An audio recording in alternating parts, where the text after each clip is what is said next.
It's time for our training camp pick 6 at 6, which has us pick the 6 most important things from training camp on the day. Share them with you here on The Hoffman Show. We'll do it 6 o'clock each and every day that the Commanders practice. To me, this was the most interesting thing said at all today about anything. A reminder in many ways of what training camp is. Ron Rivera was asked about a couple of throws that Jacoby Brissett made, and his answer, very, very interesting and a good reminder about kind of, again, where we are this time of year and to not always believe your eyes in terms of everything you see is exactly as you see it. Today I saw it from all three quarterbacks. You know, there was a couple of throws that you asked Sam Weiss, said, well, I had that, but I wanted to see if I could get that. And that's what camp is for. You know, you is to see what your limits and abilities are. Whether you have that kind of ability to make that play, that's good for him to learn, as long as he knows it. You know, so for him to say, well, I know I had that, but I saw that, want to see if I can get that. That's a good thing. With Jacoby, you see Jacoby, and there's a couple of throws that you say, oh, now that's a vet. He saw that as a veteran. He saw that. And that's the thing that's kind of helping, because as we watch Jacoby go through it, I can see Sam sometimes the light bulb going off, and then sometimes just wondering, did he see it or not? Yeah, so this is the time of year that you want to try stuff. And to see these guys pushing the limits, and especially I think the most important part of that is Jacoby and especially Sam being able to go back to Ron, go back to EB and be like, yeah, no, I saw this thing. That's the throw I probably would have made.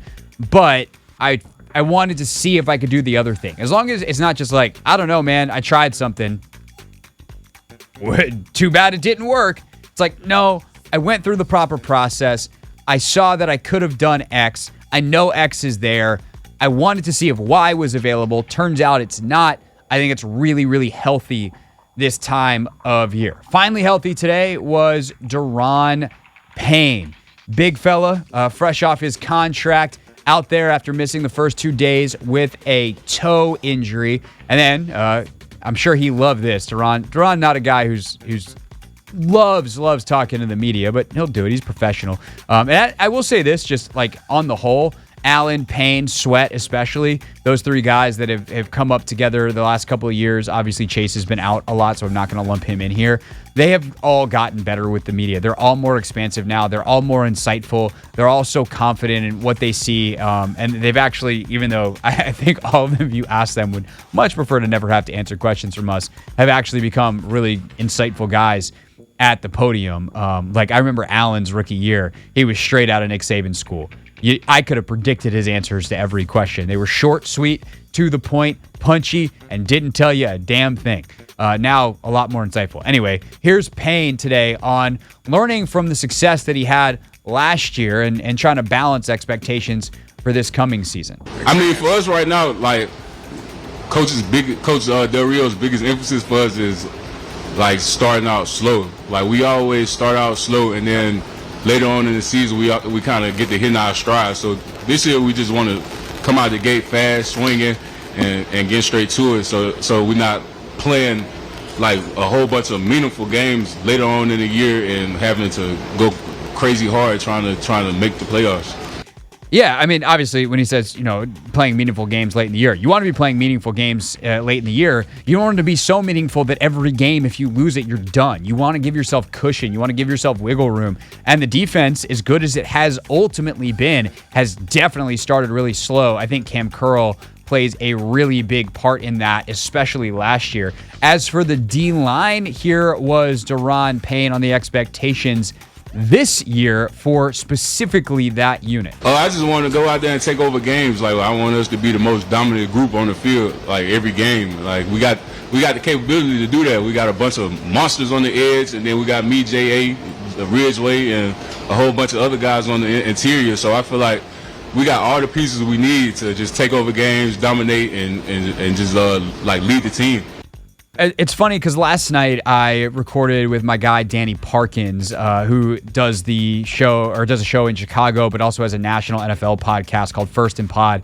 He and Andrew Filipponi do it. Really good listen. Every game, every week is kind of their mantra. So if you want a good recap of all the NFL games once they get into the rhythm of the season. Definitely check out First and Pod. But Danny and I, we're talking last night. Pony's finishing up paternity leave, so it had me on as kind of a guest host, and we went a bunch of different directions. And we talked a lot about the things that we've talked about during the summer about Shanahan and McVay and kind of how they think about football. And we got a lot of X's and O's and kind of nerdy stuff. And the one thing I don't want to say regret about the conversation, but the one thing that I don't think I brought up enough in the conversation is exactly what Daron Payne just brought up. You got guys in OC positions and head coach positions now all around the league that are trying to come up with all these different ways to manipulate space and get the ball in playmakers' hands and think about all this stuff. And that's great. If your offensive line is not getting destroyed and your quarterback is not running for his life at all times. All the stuff that Logan calls winning with the pen doesn't matter if you get smashed in the trenches. It's the classic Mike Tyson, everyone's got a plan until you get hit in the face. The defensive line is the unit that can take any game plan and shred it. Just absolutely shred it. We want to get the ball to these guys in these situations. Good luck. Chase Young is on top of your quarterback. Montez Sweat's flushing your quarterback. Jonathan Allen's coming up the middle with a hand in your quarterback's face. All that stuff goes straight in the bin. So, I love hearing that from Daron Payne and certainly expect them to win more than a few games this year by doing that exact thing, which also, by the way, lowers the bar of what Sam Howell has to do on the offensive side of the ball. You only got to score 17 to win. Hell of a lot easier. You can be a little bit more conservative with your game plan. Eric Bieniemy can manage the game as a play caller in a slightly different way. It's our training camp, pick 6 at 6. 6 most important things from the day at Commanders training camp at 6 o'clock. First 2, a good reminder from Ron Rivera on some context of when you see, for instance, a quarterback like Sam Howell throw an interception like he did today. It's not necessarily a bad thing all in all. Daron Payne talking today about the D-line and expectations. Brian Robinson also spoke today. B-Rob is a guy that, obviously had a traumatic, in a very literal human sense, year last year. And he is a rookie swimming upstream, trying to make it in the NFL, third-round pick, playing a really tough position. And then he looks to be on a great path and is the random victim of a carjacking and gets shot in the leg. And I think what's amazing is I think a lot of us got to a point last year where like, damn, this guy's back. He looks great. Hell yeah, let's go. What a story. And it turns out, even as good as he got last year, it's not even close to what he thinks he can be.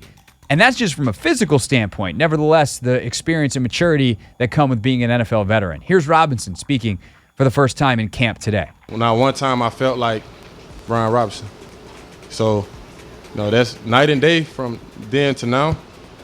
So people should expect a lot of great things to come for you compare all the things I did while I was limping around all year last year. Pretty damn impressive for a guy that was quote-unquote limping around. Robinson went on to say that his knee and hip specifically just never felt right last year. And Rivera has talked about how Robinson and Antonio Gibson have been or are leaner coming in this year. That wasn't necessarily a mandate. Rivera was actually asked directly, like, hey, did Bieniemy tell them to slim down a little bit? And they said no, but what they realized as they looked at Bieniemy's offense is both of them needed to get a little bit quicker. Maybe they could lose a little bit of the weight and the power and things like that. Like, Robinson's still enormous. Like, he's going to truck dudes because he's huge. And frankly, AG will too. Like, AG's a big dude and he's fast, which means, like, look, I don't remember a lot from physics, but force equals mass times acceleration. He's still got mass, even if he doesn't have quite as much of it, and boy, does he have acceleration. So these guys still are going to be able to run through the tackles, but there's a little more shiftiness and a little more quickness to their game this year because Bieniemy's going to require it. Part of the reason that he's going to require it is these guys are going to be out in space and not just shifty as ball carriers, but shifty as route runners. And to me, that has been one of the most interesting things so far. I know I've touched on this, but I'm going to reiterate it here. Brian Robinson is a way better downfield threat than I ever anticipated he would be based off of everything I heard about him at college. It's just not something that Alabama had him do. So to watch him come in this year and be running up the seam basically as a receiver, you're like, wow, that was a great catch. Who ran that route? Who caught that? That was Brian Robinson? Like, watch out. Watch out. He's going to show up in places you don't expect. And another interesting comment, kind of sidebar, I'm going to put this at number 3.5, if you will, on our pick 6 at 6, is Ron spilled a little bit more today about Antonio Gibson's role. He said he could definitely get some of the snaps in terms of usage that Curtis Samuel has gotten the last couple years, where he's moving around, he's in motion, he's getting jet sweeps, he's running certain routes that have traditionally gone to Samuel. And I think what's fascinating about that, and I think once we have a couple of games worth of tape under our belt, this is something that Logan and I will do on the podcast, is comparing those types of snaps for Samuel and Gibson, not just to guys like Tyreek Hill and Jerick McKinnon in the past in Kansas City, but to some of the stuff that Travis Kelce has done as well. How do you get your best space players in space? In Kansas City, it was Kelce. Here, Samuel Gibson, certainly high on the list. All right, next up on our pick 6 at 6, how about Dyami Brown? Made another huge play today. Obviously, we expected growth from him, one, because he's continuing to get older and more experienced, and you'd hope after a disappointing first couple of years that he would do that. But with Sam Howell as college quarterback at the helm, would he be getting better? Yes, Howell and Brown have spent a lot of time together this offseason, but Ron Rivera says Brown's also improved in a vacuum without just being there with Sam Howell. I see Dyami more confident, more comfortable in his route running right now. He's more precise, he's sharper, and you see him going after the ball. And that's something we saw coming out of the draft a few years back, that this guy led the NCAAs in contested catches. So that's one of the things that we're happy to see again. Love to see that from Dyami Brown. Had a big play. That was also a big play for Howell in practice today. A bounce back type of play after Howell threw the pick. And again, number one in this is that the pick is fairly excusable based off of what Ron Rivera told us after practice. But to see, okay, fine, I threw one, let me come back and see what I got, and find Dyami Brown deep on a shot down the middle, I think is a fantastic sign about the resiliency of Sam Howell. A very, very, very important trait, especially for young quarterbacks. Fifth thing is the attendance of not just another couple thousand fans today, but one very tall fan in particular, Kevin Durant, at practice today for Ron Rivera and the Commanders. Somebody told me that coming off, so it's great to have. It is great to have KD here. I know he's a local guy. I know how much of a Washington Redskins / Commander fan he is. Great to have his support. I mean, it's great to have the fan base back. I mean, this has been really cool the last couple of days. It has. I'm looking forward to tomorrow because a lot of people will be off. They're going to be coming, and we're expecting a pretty good crowd. So this is exciting. It is. So to have guys like KD come back and show their support means an awful lot to us.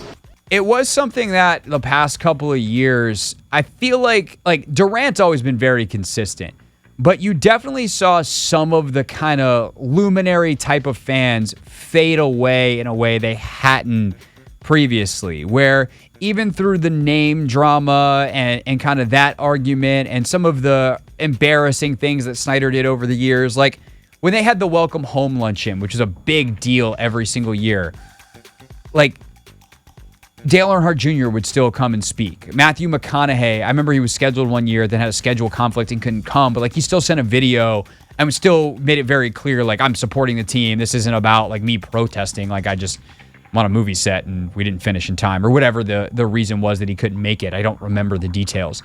But like 2020, 2021, even back to like 2019, like you don't see those folks around quite as much anymore towards the end of the Bruce Allen era and early in this Ron Rivera era. Nothing to do with Rivera, everything to do with Rivera's boss.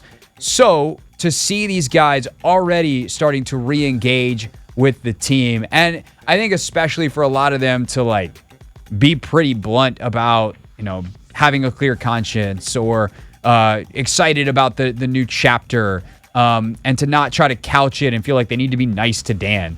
Like, even if Dan was nice to them because they were rich and famous and those are the only people that Dan Snyder was nice to on a regular basis, that's fantastic. But I think more importantly, final point 6 of our training camp pick 6 at 6 is that the average fan is having a great time. The average fan is showing up. And I still cannot get over what Ben Standig told us earlier. He said the team has told him and other reporters that they're expecting 10,000 people tomorrow in Ashburn. That's crazy. That's crazy. Anthony, I would go as far as to say that there were games I covered at FedEx Field as a beat reporter, especially 2018, 2019, where, like, into the first quarter, there weren't 10,000 people at FedEx Field. Like, I'm not trying to be a jerk about this, but, like, there were some late season games. I feel like there was a game late season against the Broncos. It was like Christmas Eve 2019 or something like that. And, like, there was probably 20, 25,000 there by the end. Because it's an NFL game, and it's a big stadium, and even with all the tarps and stuff, like, I guess it was half full, but, like, if you told me there was 12,000 people there and you had counted, like, I wouldn't have second guessed you. And they're expecting 10,000 tomorrow for practice. For practice. Hey, family day, Saturday, kids are out of school. We only got a couple more weekends left. How do you want to spend the day? I want to go to Commanders football practice. Imagine saying that last year. Imagine saying that the year before. Not a thing. Nobody showed. Maybe they get a couple hundred people out there on some of the bigger days. Maybe 1,000 on the biggest. They're going to have 10,000 allegedly in Ashburn tomorrow. Now, will 10,000 show? They've given 10,000 tickets. I don't want to say sold because they're free. But they've, executed 10,000 tickets. It's going to be hot. People are going to hear about, oh, it was a little difficult to get in and out. Oh my God, there's 10,000 people. I don't want to be in that crowd. So will they actually get 10,000? Probably not. But if they get 7, if they get 8, that's still nuts. That's crazy. And it makes me wonder too, like, we keep our eyes on FedEx for week 1, and I think that will be a 60,000 person sellout or whatever the number is. But I wonder how many people, if they do an open practice at FedEx Field like they've done the last couple of years, like, are you going to get 30, 40,000 like they do in Green Bay where they sell out the stadium? Like, are you going to get a real NFL crowd for a practice when they practice at FedEx Field? What's going to happen for the preseason games? What's the atmosphere going to be like? I'm very, very curious in a way that I did not, I don't know. I asked Ben earlier, like, did we underestimate somehow, despite all that we knew that this fan base coming back, did we somehow underestimate it? He pushed back on that a little bit. I don't know, man. Did you think they'd have 10,000 for the first Saturday practice? Not necessarily 10,000, but I understand this, If you told me 5, I would have been like, that tracks. Yeah. 10? 10 is a lot. It's a lot of people, bro. But it's that renewed, faith, renewed loyalty, excitement. I feel like, we're starting to get our fans back. You know how the saying Stella got her groove back? I think that's more so like what this franchise has gotten back now that we're in a new era. I totally agree. And I thought it would take, a little bit of time, a little bit of winning, all that kind of stuff, some competency. It took Josh Harris's signature on the paperwork. And now here we are. Thanks for watching this clip of our 2023 Washington Commanders training camp coverage. For more, check out the radio show live daily from 4 to 7 p.m. on the Team 980. We also stream live on the free Odyssey app, or you can watch the show here on YouTube at the Team 980. Subscribe right here for all our on-demand content. Click the button. Go now. Subscribe. And come on, while you're at it, let's be honest. If you made it this far, you probably liked what you saw. So go ahead and hit that like button too before another video starts. It's the polite thing to do.